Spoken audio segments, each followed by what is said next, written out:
Unconstitutional काम करते हैं, गैर कानूनी काम करते हैं, और अगर आप उसमें विरोध करने आते हैं तो प्रशासन से, शासन से आपके खिलाफ कार्रवाई करते हैं। जिस तरह का भाव राज्यसभा में था वो बाबा साहब भीमराव अम्बेडकर जी का अपमान है। न केवल हम समाजवादियों के बल्कि पूरे देश के शोषित, वंचित, पीड़ित, अपमानित लोग और जो समाज में सबसे पीछे छूट गए थे उनके लिए आज भी वो पूजनीय हैं। आप किसी भी गांव में चले जाएं पूरे देश में, आज भी बाबा साहब को पूजने का काम गांव के लोग करते हैं। गरीब, हर समाज के लोग उनको भगवान की दृष्टि से देखते हैं। तो इस तरह की भाषा का इस्तेमाल करना न केवल निंदनीय है बल्कि शब्दों को वापस लें और माफी मांगने की जो विपक्ष की बात है उसको मानना चाहिए सरकार को।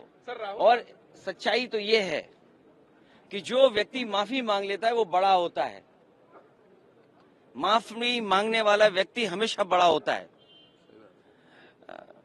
ये जो कलयुग आया हुआ है, हालांकि वो मैं नहीं कह सकता हूं कहां से शुरुआत हुई थी, लेकिन भगवान श्री राम ने के अलावा जो हमारे भगवान हैं, भगवान श्री कृष्ण ने जब अपने प्राण छोड़े तब कलयुग शुरू हुआ।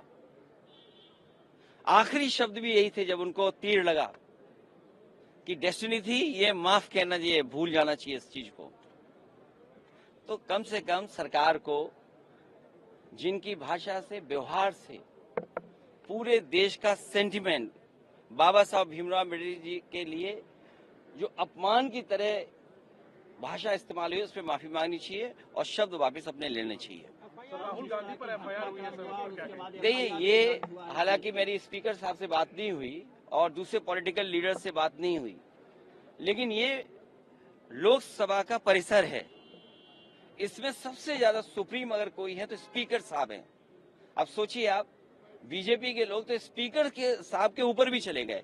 हालांकि मेरी किसी पॉलिटिकल पार्टी से बात नहीं हुई, लेकिन ये जो परिसर है वो लोकसभा का है, तो स्पीकर साहब के पास हम बैठ करके बहुत सारी चीजों को सुलझा सकते थे। लेकिन मैंने जो बात शुरू में कही, भारतीय जनता पार्टी के पास तरीके हैं, उनके पास मॉडल हैं, अंडरग्राउंड पॉलिटिकल उनके पास राय मशवरा आता है।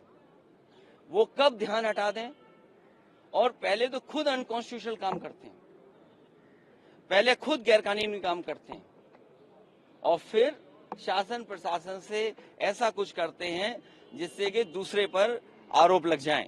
और मैं तो फरक्काबाद के सांसद जी को देख रहा था, वो सर्टिफिकेट वाले सांसद हैं। अगर उनको इलाज, दवाई की जरूरत हो तो उनके लिए सलाह यही है कि हम फरक्काबाद से डॉक्टर बुला करके फ्री इलाज करा सकते हैं उनका। सर बर्ग साहब पे एक और एफआईआर हो गई है, बिजली चोरी का एफआईआर। फिर मैं बोल रहा हूं आपसे, ये बीजेपी का मॉडल है। किसी के घर में छापा मार करके इस तरह का काम करते हैं।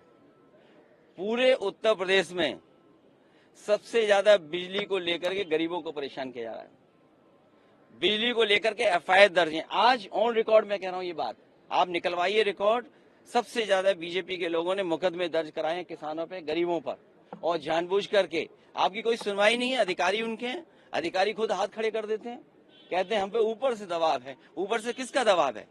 मुख्यमंत्री जी का खुद दबाव है।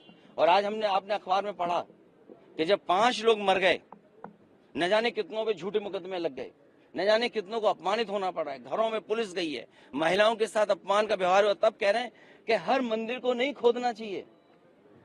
तो अगर किसी व्यक्ति ने, इतने महत्वपूर्ण व्यक्ति ने अगर ये स्टेटमेंट दिया है तो उनकी जिम्मेदारी बनती है उनके दल के लोगों की कि सभी संभल वाले उत्तर प्रदेश के लोगों पर जिन पे झूठे मुकदमे लगे हैं उनके मुकदमे वापस हों। हालांकि जान वापस नहीं कर सकते, कोई धरती पर ऐसा नहीं जो जान वापस कर दे, लेकिन कम से कम उन परिवारों की सरकारी मदद करे जिस तरीके से मुआवजा वो और दूसरे लोगों को देते हैं। जो कहा है कि सद्भाव से रहना चाहिए और कह दिया, इसी में कह दिया। सर कल जो कुछ हुआ संसद भवन परिसर में, तो इस तरह की घटना ना हो। मैं तो चाहूंगा ऐसी घटना ना हो। हम एक दूसरे से, हमारा हमेशा व्यवहार अच्छा रहता है, लेकिन बीजेपी वालों को कौन समझाए? बीजेपी वालों को कौन समझाए? सरकार उनके पास है, प्रशासन उनके पास है, पुलिस उनके पास है। अगर ये लोकसभा परिसर में हुआ है तो चाहे कांग्रेस चाहे बीजेपी को सबसे पहले स्पीकर साहब के पास जाना चाहिए था।